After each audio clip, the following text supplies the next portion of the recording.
नमस्कार जूनियर्स, मेरा नाम है आदित्य शर्मा और आप देख रहे हैं कॉमर्स भैया। और यार आज मैं आप लोगों को बताने वाला हूँ फाइनेंशियल अकाउंटिंग के अंदर आप लोग क्या क्या चीज़ें करके जाएंगे या फिर एंड मोमेंट पे आप लोगों को क्या क्या पढ़ना चाहिए। शुरू करते हैं इस वीडियो को बिना किसी प्रॉफिट और लॉस के। सर मैंने ना फाइनेंशियल अकाउंटिंग अगर आप लोग पेपर्स देखेंगे पिछले साल के तो आप लोगों को वो पेपर्स नहीं मिलेंगे, क्योंकि देखो अभी पिछले कुछ सालों के अंदर मतलब पिछले 3 साल के अंदर 2020 के अंदर, 2021 के अंदर, 2022 के अंदर एग्जाम्स हुए ही नहीं थे। लास्ट जो एग्जाम हुए थे वो 2023 के अंदर ही हुए थे, मतलब आप लोग जस्ट अभी जो पिछला ईयर गया है उसी के अंदर एग्जाम्स हुए थे। सो उस पेपर को तो मैंने एनालाइज कर लिया, बट उसके भी पहले के पेपर जो कि 2019-18 तब उस टाइम पे बीकॉम ऑनर्स के अंदर फाइनेंशियल अकाउंटिंग के जो पेपर्स थे वो मेरे को ऑनलाइन कहीं पे भी नहीं मिले। अगर आप लोगों को मिलते हैं तो अच्छी बात है, बट मुझे तो नहीं मिल पाए। अगर नहीं मिल पाए तो उसका ये मतलब नहीं है मैंने एनालिसिस नहीं किया है, फिर मैंने कुछ पता नहीं किया है। सो मैंने आप लोगों के लिए इंपॉर्टेंट टॉपिक्स निकाल लिए हैं। निकाले कहाँ से? मैंने लेटेस्ट सिलेबस को देखा है और सिलेबस के अंदर भी चेंज आया है। सो आप लोग ना जो प्रीवियस ईयर पेपर्स होते हैं उनके ऊपर भरोसा मत किया करो इतना ज़्यादा, क्योंकि प्रीवियस ईयर पेपर्स जो होते हैं वो पुराने सिलेबस के, मतलब मेरा सिलेबस जो था वो पुराना सिलेबस था, आप लोगों का सिलेबस नया है। ठीक है, जो मैंने एग्जाम्स दिए थे वो अलग थे, आप लोगों ने जो एग्जाम्स दिए वो अलग है, आप लोगों के सब्जेक्ट्स भी बहुत सारे अलग हैं। सो इस वजह से आप लोगों को प्रीवियस ईयर पेपर्स पे इतना भरोसा नहीं भी करना चाहिए। एंड अगर हम लोग बात करते हैं फाइनेंशियल अकाउंटिंग की, उसके अंदर क्या क्या आप लोगों को पढ़ के जाना है, सो मैं आप लोगों को यूनिट वाइज बताने वाला हूँ। देखो यार, वैसे फाइनेंशियल अकाउंटिंग ईजी सब्जेक्ट है। क्लास 11th में आप लोगों ने अकाउंट्स पढ़ी होगी, सेम टू सेम वैसा सही है। अगर आप लोगों ने अभी तक कुछ भी नहीं पढ़ा तो मैं आप लोगों को जल्दी जल्दी बताता हूँ कि क्या क्या पढ़ना अभी जरूरी है। देखो यूनिट 1 के अंदर आप लोगों का ना फाइनेंशियल अकाउंटिंग के बारे में या फिर बेसिकली अकाउंट्स के बारे में उसकी कुछ डेफिनेशन होगी, नेचर होगा, कंसेप्ट होगा, फंक्शंस होंगे, लिमिटेशंस, मेरिट्स, डिमेरिट्स, ये सब चीज़ें जरूर पढ़ लेना, क्योंकि इनके ऊपर एक क्वेश्चन जरूर आ ही जाता है एग्जाम के अंदर। और अगर आप लोगों को ये डाउट है भैया हम लोग थ्योरी करके जाए फिर प्रैक्टिकल करके जाए, सो अकाउंट्स के अंदर आप लोगों का आईपी यूनिवर्सिटी अनप्रेडिक्टेबल है, वो कुछ भी दे सकता है। वो या तो थ्योरी भी दे सकता है या फिर वो सिर्फ और सिर्फ प्रैक्टिकल भी दे सकता है, या फिर इन दोनों का मिक्स भी आ सकता है। लास्ट एग्जाम्स के अंदर आप लोगों का थोड़ा सा मिक्स आया था, थोड़ी बहुत थ्योरी क्वेश्चन आए थे और एक दो ही आप लोगों के प्रैक्टिकल क्वेश्चन आए थे।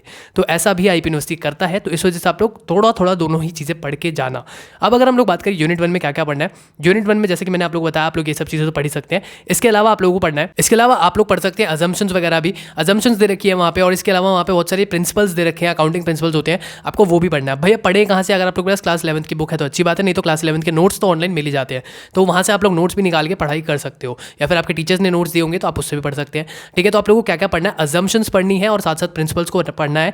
IFRS करके एक टॉपिक है, वहाँ पे IFRS को अच्छे से पढ़ लेना, इसके ऊपर लास्ट ईयर एक क्वेश्चन आया था। एंड इसके अलावा अगर मैं आप लोगों को बताऊँ तो हिस्टोरिकल कॉस्ट के ऊपर भी क्वेश्चन आया था, मतलब ये एक प्रिंसिपल ही है हिस्टोरिकल कॉस्ट अकाउंटिंग के अंदर, तो आप उसके बारे में भी अच्छे से पढ़ लेना। वैसे प्रिंसिपल्स 11 प्रिंसिपल्स हैं आप लोगों के, तो उन 11 प्रिंसिपल्स को ही अच्छे से कर लेना तो आपका सारा हो ही जाएगा। और बाकी उसके अंदर यूनिट 1 के अंदर सिर्फ थ्योरी है। एंड इसके अलावा ट्रायल बैलेंस एक टॉपिक है। लेजर आप लोगों को ज़्यादा पढ़ने की जरूरत नहीं है, जनरल एंट्रीज थोड़ी बहुत आनी चाहिए आप लोगों को, बट हाँ ट्रायल बैलेंस एक इंपॉर्टेंट चीज़ है जिसके ऊपर क्वेश्चन आएगा। यूनिट 2 के अंदर आप लोगों का कैश बुक, BRS मतलब बैंक रिकन्सिलिएशन स्टेटमेंट, इसके अलावा P&L अकाउंट बनाना आता है, उसके अंदर बैलेंस शीट है, उसके अंदर कैश फ्लो स्टेटमेंट है। अब इतना सारा आप लोगों का यूनिट 2 के अंदर है। सो यूनिट 2 में हम लोग भैया क्या पढ़े? तो यार देखो थोड़ा बहुत आप लोग कैश बुक वगैरह सीख लीजिए, कैश बुक कैसे बनाते हैं वो सब सीख लीजिए, उसके ऊपर एक क्वेश्चन आ सकता है। BRS का एक क्वेश्चन लास्ट ईयर जरूर आया था, तो आप उसको थोड़ा अच्छे से कर लेना।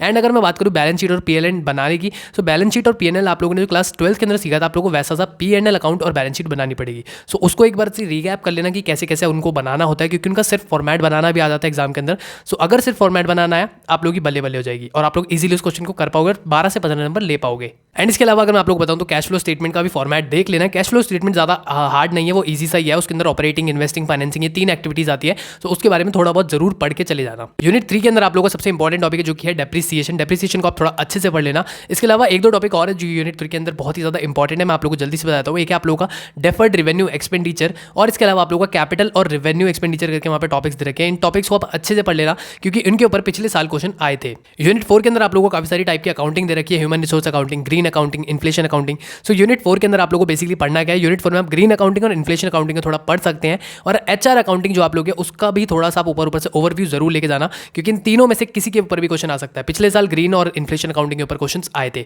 सो एक बार आप ये पूरा सिलेबस अच्छे से देख लेना। अगर आप लोगों को अब एंड मोमेंट पर पढ़ना है कि भैया हम लोग कैसे पढ़े, सिर्फ इंपॉर्टेंट पढ़े ना पढ़े, देखो भाई इंपॉर्टेंस पे इतना मत जाया करो। आप लोग सिर्फ और सिर्फ यूनिट को देखो, यूनिट 1 कंप्लीट करो, यूनिट 2 कंप्लीट करो, यूनिट 3 कंप्लीट करो। मैं मानता हूँ कि टाइम कम है, बट फिर भी यूनिट वाइज चलोगे तब भी आप लोगों का काम ज़्यादा अच्छे से होगा। अगर अब आप लोग एग्जाम के एक दिन पहले भी पढ़ाई कर रहे हो तो भी आप लोग यूनिट वाइज कंप्लीट करने की कोशिश करिए, वरना जो मैंने अभी इस वीडियो के अंदर बताया वो तो आप कर ही लो। वीडियो अच्छी लगी तो इसको लाइक करो, शेयर करो अपने सारे दोस्तों के साथ। मिलता हूं आपसे अगली वीडियो में, भी इतना ही, धन्यवाद।